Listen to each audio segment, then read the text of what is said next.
South Korea's president announces a national period of mourning after 151 people were killed in a Halloween stampede.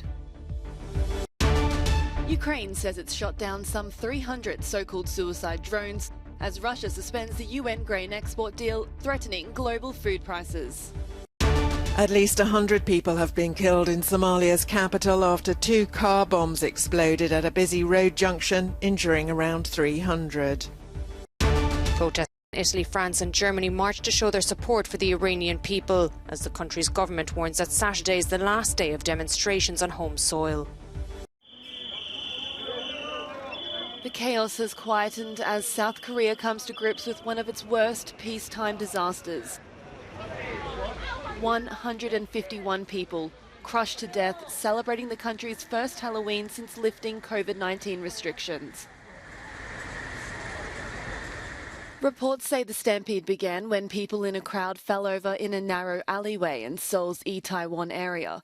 The popular nightlife district is a local favourite at Halloween. Witnesses described scrambling to get out of the suffocating crowd as people ended up piling on top of one another. Before the accident, there were just so many people being pushed around. I felt like an accident was bound to happen. South Korea's president has declared a period of national mourning, promising a thorough investigation. 국민의 생명과 안전을 책임지는 대통령으로서 As a president who is responsible for the lives and safety of people, I feel heavy-hearted, and it is difficult to control my sadness.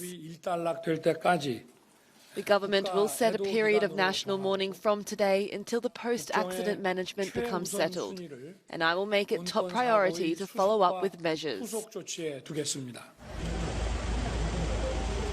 Distraught families linger in and out of hospitals and community centres, desperate to hear from loved ones. More than 2,000 missing persons reports have been filed. The war in Ukraine has seen Russia launch more than 8,000 airstrikes, President Volodymyr Zelensky claims. The weapon feared most by Kyiv is the Iranian suicide drone. Ukraine claims to have shot down some 300.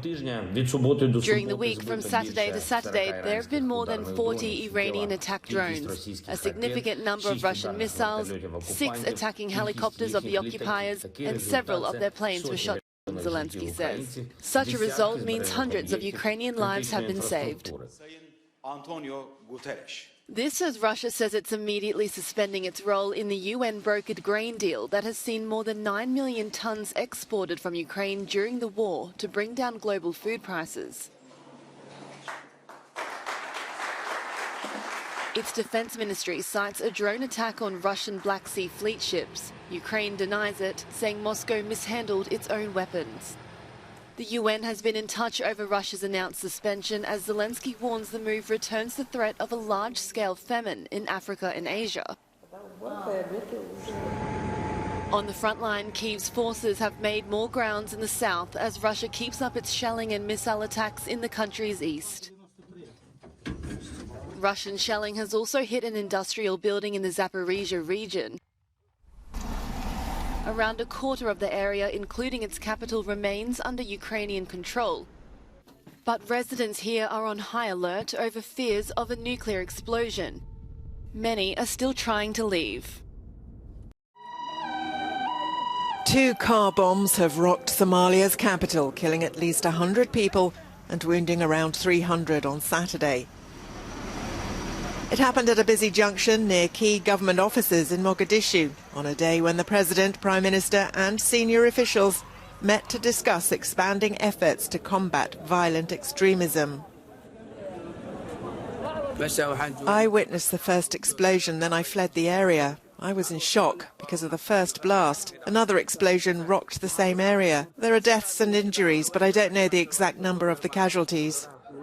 I was at the attack area when the first explosion went off. After that, I ran away. I saw many dead people. May Allah have mercy on the dead people and help the injured to recuperate.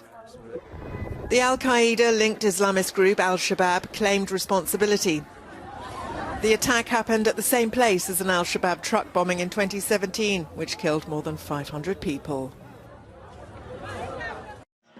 Hundreds of people gathered in Rome on Saturday to protest against Iran's violent crackdown on demonstrations.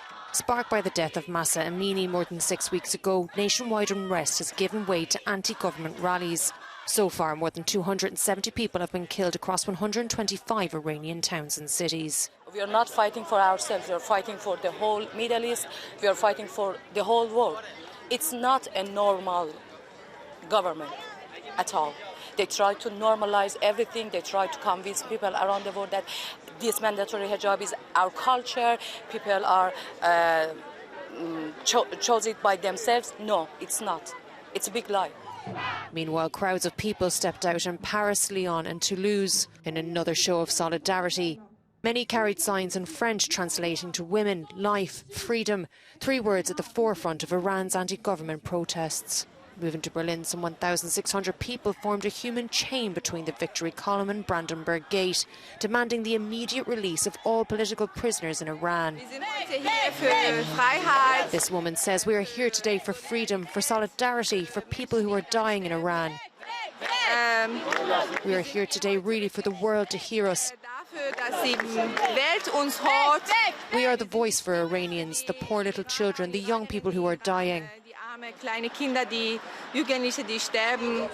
And in Dusseldorf and Cologne, protesters in the tens of thousands took part in 4 different demonstrations. The German public is also calling for the international community to tighten sanctions against the regime in Tehran. Authorities in the Philippines now say that around 45 people died in a severe tropical storm and not 72, the figure reported earlier. They said it appeared local officials had overcounted, as they'd also relied on reports from village authorities. At least 42 people were swept away by rampaging floodwaters and were drowned or hit by debris-filled mudslides in 3 towns in the southern Maguindanao province on Thursday and Friday, according to a regional interior minister.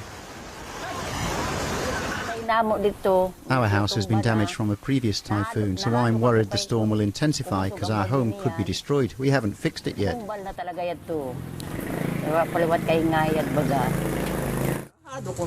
I'm afraid of the storm, but I need to go out and work, otherwise our pigs will go hungry if I don't feed them. Officials said as many as 60 villagers are feared missing and buried in huge mudslides laden with rocks, trees and debris. 5 other people died elsewhere from the onslaught of Tropical Storm Nalgae, which slammed into the eastern province of Karameen-Sur early on Saturday.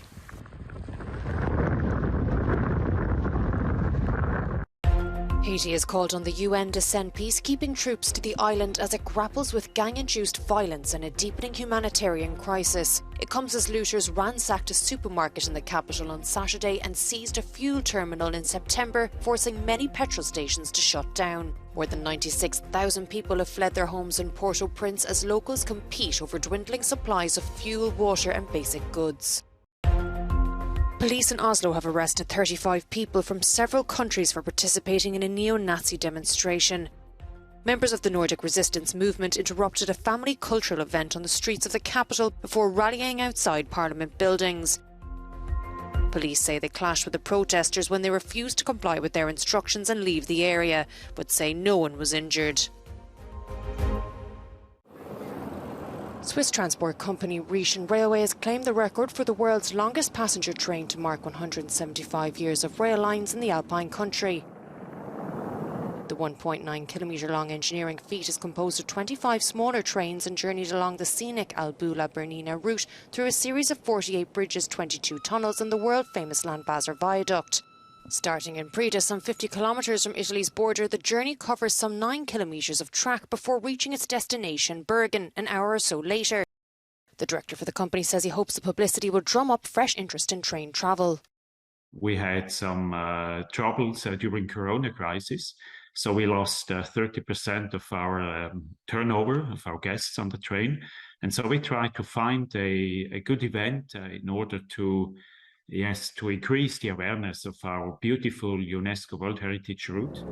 RHB's partners from the technology, service and tourism industries were aboard for the historic journey.